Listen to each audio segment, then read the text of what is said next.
Kwenye maisha ambayo tunaishi, kila mtu ana jina.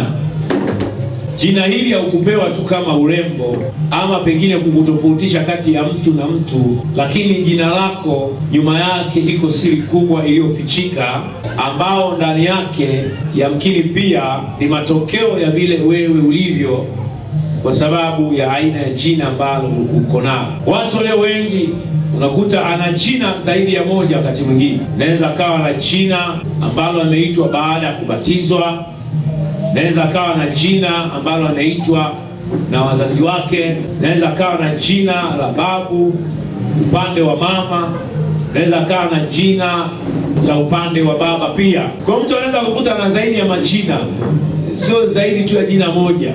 Naweza akawa na majina zaidi. Kwa mfano, ukawa na jina ambalo baada ya kuokoka ukabatizwa ukapata jina. Pengine pia ulikozaliwa huko upande wa mama ulipewa jina, upande wa baba ulipewa jina. Haleluya! Kwa mtu unakuta anabeba majina zaidi ya moja. Haya majina yote yanakuwa na maana yake, lakini pia yana namna ambavyo yanaweza yakamwathiri mtu katika maisha ya kawaida haya ambayo tunaishi. Bwana Yesu pesa sana. Sasa tunapojifunza, kusudi kubwa, Mungu anataka wewe na mimi tupate maarifa, na tunapopata maarifa haya yanakusaidia kutoka kwenye aidha ya kifungo ulichonacho kupitia jina, ama wakati mwingine unajikuta vitu vyako haviendi vinavyotakiwa, lakini kumbe wakati mwingine ni jina ulionalo. Sasa before sijaenda mbele, ili unielewe angalau kidogo, hebu tusome kitabu cha Samueli wa kwanza 25 tuanzie hapo, wakati tunatengeneza msingi wa safari ndefu ya hiki ambacho tutajifunza, ili pia kiweze kusaidia. Okay, ninaomba andiko hilo. Maandiko matakatifu yanasema, na kusi Bwana wangu, wewe usimwangalie huyu mtu asiyefaa, yaani Nabali, kwa maana kama lilivyo jina lake ndivyo alivyo yeye. Jina lake ndilo Nabali, na upumbavu anao. Lakini mimi mjakazi wako sikuwaona hao vijana wa bwana wangu aliyowatuma. Bwana Yesu apeswa sana. Andiko ambalo nimeweza kulisoma hapa, huyu ni Abigaili ambaye alikuwa ni mke wa nani? Wa Nabali, ambaye alikuwa anaitwa Abigaili. Hapa alikuwa anazungumza na mfalme Daudi, anazungumza naye mfalme Daudi. Anasema hivi, na kusi Bwana wangu, wewe usimwangalie huyu mtu asiyefaa, usimwangalie huyu mume wangu asiyefaa. Ingawa ameolewa naye, anasema huyu jamaa hafai. Kasi yajua Abigaili aligundua baada ya kuwa anaishi naye hafai. Anasema usimwangalie huyu jamaa asiyefaa, yaani Nabali.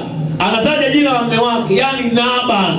Usimwangalie, ni asiyefaa, usimwangalie. Anasema kwa maana kama lilivyo jina lake ndivyo alivyo yeye. Yaani huyu mume wangu unapomwona mtumishi wa Mungu Daudi, mfalme, unapomwona huyu Nabali, kama lilivyo jina lake ndivyo alivyo.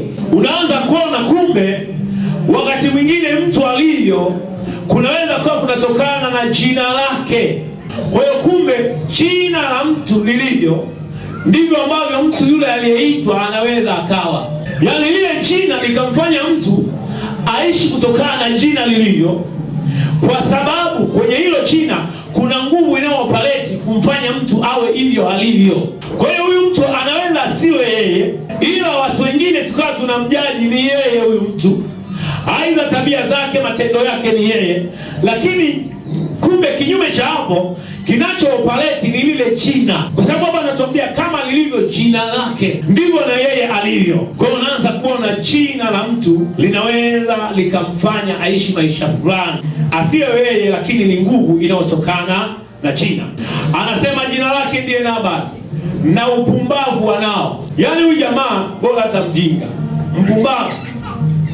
Anasema na upumbavu anao, yaani ni mume wangu ila ana upumbavu ndani yake. Jina lake ndio linamfanya awe mpumbavu, kwa sababu kama lilivyo jina lake ndivyo alivyo mpumbavu. Kwa hiyo upumbavu unatoka kwenye jina lake. Kwa hiyo kama singeitwa jina hilo, asingekuwa mpumbavu, ila ameitwa jina hili, upumbavu unamfuata ndani yake. Naongea na watu hapa. Anasema hivi, narudia jamani, andiko Sidila, jina lake ndio Nabali, na upumbavu wanao, na upumbavu wanao. Ni mume wangu kweli. Sasa hapa mimi ananichanganya Abigaili. Abigaili alijua tafasiri ya jina la mume wake baada ya kuolewa naye, au tu ndo mahaba ni uwe huko itajulikana mbele ya safari. Haleluya. Kwa sababu kuna watu wanawafia watu, sema atabadilika humo, nimempendamo tu, ninaenda, itajulikana mbele ya safari. Hatujui, inawezekana alijitosa hivyo anaelewa, lakini anasema kwamba huyu jamaa ana upumbavu humo. Upumbavu unatokana na jina lake. Sasa anasema, lakini mimi mjakazi wako sikuwaona hao vijana wa Bwana wangu aliyowatuma, sikuwaona. Abigaili manake tafasiri ya jina hilo ni mtu mwenye hekima, busara. Anasema mimi sikuwaona hao. Sasa tunaanza kupata picha, kumbe jina la mtu lilivyo, mtu huyu anaweza akaathiriwa na jina, akaishi maisha ambayo sio ya kwake, lakini maisha haya yanatokana na ile jina. Kwa hiyo kwenye jina kuna nguvu inayopaleti kwa kila anayeitwa, anakuwa hivyo. Haleluya, haleluya. Watu mliokuwa kidogo, miaka kidogo iliyoenda mbele, kuna watu walikuwa wanaitwa kina Pawa Magura, si Pawa nani, yanaitwa Pawa. Ukiangalia lile jina na matendo yake linaendana, unakuta inafungwa kamba, anaweka kwenye kinywa chake, anaanza kufuta gari kwa kupitia nini? Kinywa chake, yani meno yake, anaivuta gari inamfuata, ambao umewahi kuona vitu kama hivyo. Kwa nini? Manake jina lake linaendana na yale anayoyatenda. Kwa tunaanza kuona kumbe jina la mtu ndani yake kuna siri kubwa iliyobebeka. Umewahi kujiuliza jina lako, nyuma ya hilo jina lako, ndani ya hilo jina lako limebeba nini? Umewahi kujiuliza jina la mume wako limebeba nini? Majina alionayo. Wakati mwingine unajua jina moja tu, kumbe ana majina zaidi ya moja. Kuna watu wana majina mpaka 4. Kila jina lina maana yake, na kila jina linaweza likamfanya akaishi maisha fulani ambayo si ya kwake, lakini akawa na jina. Hapa anatuambia ni mpumbavu kama lilivyo jina lake. Jina lake. Sasa ashumu unaishi na mtu ambaye ana jina kama la Nabali, kwa sababu mpumbavu na mjinga ni watu wawili tofauti. Mjinga ni mtu ambaye anaweza akaelimishwa na akaelewa akatoka kwenye ujinga, kwa sababu ujinga ni kutokufahamu kitu. Lakini mpumbavu hata umuelimishe vipi, anabaki kuwa mpumbavu tu. Maanake ni neema ya Mungu ingilie kati. Kibinadamu huwezi ukamwelewesha mpumbavu na akaelewa. Sasa swali la msingi, nyuma ya jina lako limebeba nini? Nyuma ya majina yako yamebeba nini? Jina la mume wako limebeba nini? Majina ya watoto wako yamebeba nini? Haleluya, yamebeba nini? Kwa sababu jina la mtu pia limebeba hatima yake, kesho yake, atakuwa nani? Atakuwa nani? Nabali kama alivyokuwa mpumbavu, wengi tunajua maisha yake yalikomea njiani. Unaelewa vizuri? Yalikomea njiani. Kwa aliishi kwa namna hiyo.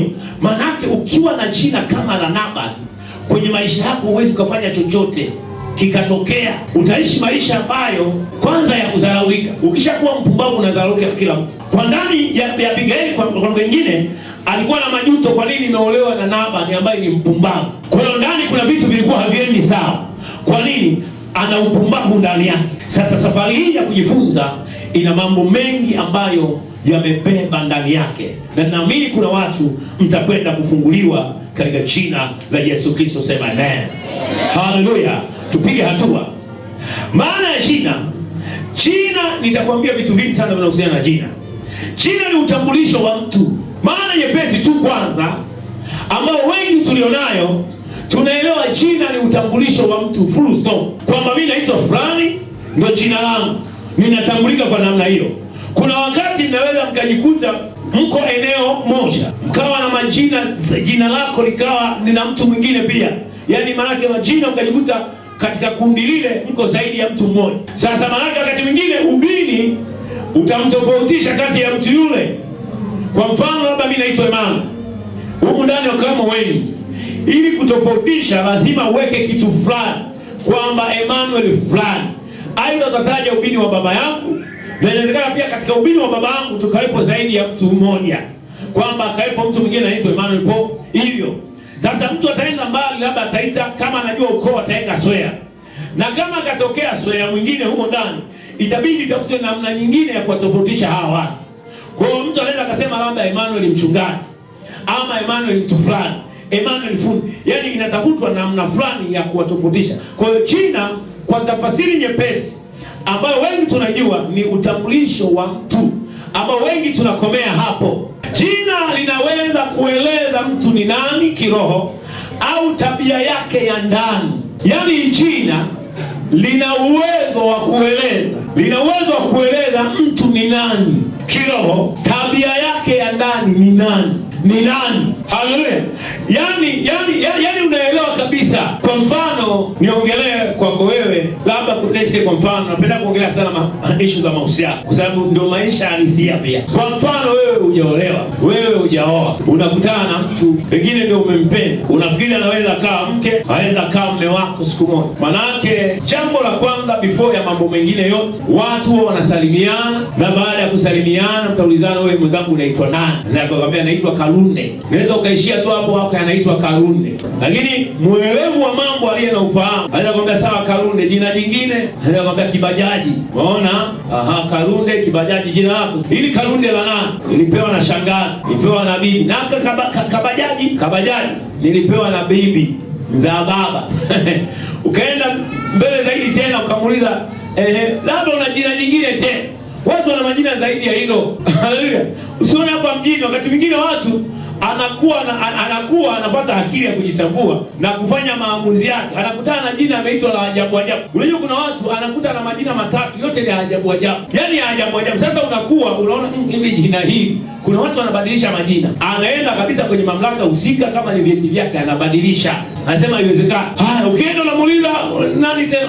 Anakuambia naitwa Shida. Hili jina nilipewa na mtu fulani. Ana majina afu baadaye anakwambia tena naitwa Jacqueline. Hilo jina jingine la 4. Yote ni majina ya mtu mmoja. Chagua sasa unapenda muite nini. Sasa aliye na maarifa, Biblia inasema watu wangu wanaangamia kosa maarifa. Aliye na maarifa atataka kujua haya majina, tafasiri zake, maana yake yamebeba nini. Kwa sababu kama una mpango na mtu, tafasiri ukishaingia kwenye maisha yake tayari umekuwa sehemu ya maisha yake. Kwa hiyo kila alichonacho kinaweza kikaathiri maisha yako pia. Sasa before ya kuingia, una uwezo wa kuyashughulikia mambo kabla haujaingia ndani. Unasema okay, sasa hili jina na asili ya jina hili, kuna namna ya kushughulikia jina lile ili kupata ukombozi kwenye ile jina na maisha yakaenda bila kuwa na athari zinazotokana na jina. Sasa leo ukikutana na mtu anakwambia yani mimi naitwa mfupa wa mwisho. Wewe mfupa wa mwisho ndo nakutaka mwenyewe. Wewe ndio mzuri. Yani wewe unanyonywa mpaka mfupa wa mwisho ndo wenyewe. Naelewa mzuri. Mfupa wa mwisho. Haleluya. Sasa tupige hatua. Kwa hiyo unaanza kuona kumbe jina lina uwezo wa kueleza mtu kiroho ni nani. Kwa hiyo jina linaweza kutambulisha mtu nani kiroho, tabia yake ni nani. Yaani tabia ya mtu huyu ni nani. Hivi unajua hata majina ya Kikristo tulionayo haya yamebeba tabia. Soma kwenye Biblia hawa. Jina lake kabisa ndio anaitwa fulani, lakini hilo jina la huyo mtu lina vijitabia fulani. Kwa hiyo unaweza ukabatizwa, unasema na kubatiza kwa jina la Baba na Roho Mtakatifu, unadhamishwa kudui, unatolewa. Tumekuita mtu fulani. Lakini ile jina ndani yake ukilifuatilia lina namna yake. Haleluya. Lina namna yake. Hapa tupo kupata maarifa yatakayokusaidia. Wewe kujiuliza, wewe kwenye hii dunia umeshakutana na watu wangapi wanaitwa kina Rahabu? Umeshakutana? Mimi nimeshakutana na mmoja, Rahabu. Wewe umeshakutana na wangapi? Nani una mpango wa kuzaa mtoto muite Rahabu? Nyosha mkono hapo na tukuombee tu kabisa. Na muite yani huyu ndio Rahabu mwenyewe. Nani una mpango wa kuzaa? Mariamu unakuja. Nani ana mpango? Wewe kwa TikTok una mpango wa kuzaa mtoto muite Rahabu. Kama muite Rahabu, kwa nini muite Rahabu? Kwa nini usimuite Rahabu? Umuite Rahabu kwa sababu unajua Rahabu alikuwa nani. Kwa sababu unajua kwenye jina kuna namna fulani. Sasa tupige hatua. Jina linaweza kumaanisha amani, nguvu au ujasiri na hekima. Jina lina maana nyingi sana mtu anapoitwa. Jina la mtu linaweza kuonyesha kusudi au wito wa mtu maishani, kama vile kuwa kiongozi. Jina analoitwa mtu pia linaweza likatupa taswira maishani huyu mtu ni nani, jina lake, kama atajua kupambana na asili ya jina, lakini pia upande, yani jina pia limebeba positive na negative. Kwa wakati mwingine inaonyesha ni nani, lakini pia kuna negative kwenye hilo jina. Kwa linaweza likabeba likitutambulisha ni nani ajaye. Haleluya! Ajaye ni nani? Haleluya! Kwa mfano Ibrahim. Kwa mfano Ibrahim, baba wa mataifa mengi. Yani Ibrahim ni baba wa mataifa nini? Mengi. Musa aliyeokolewa kutoka majini. Mtu anaitwa Musa aliyeokolewa kutoka majini. Tukisema Yesu Kristo, jina la Yesu lina maana mwokozi. Unaweza kuona jina la Yesu Kristo lina maana mwokozi.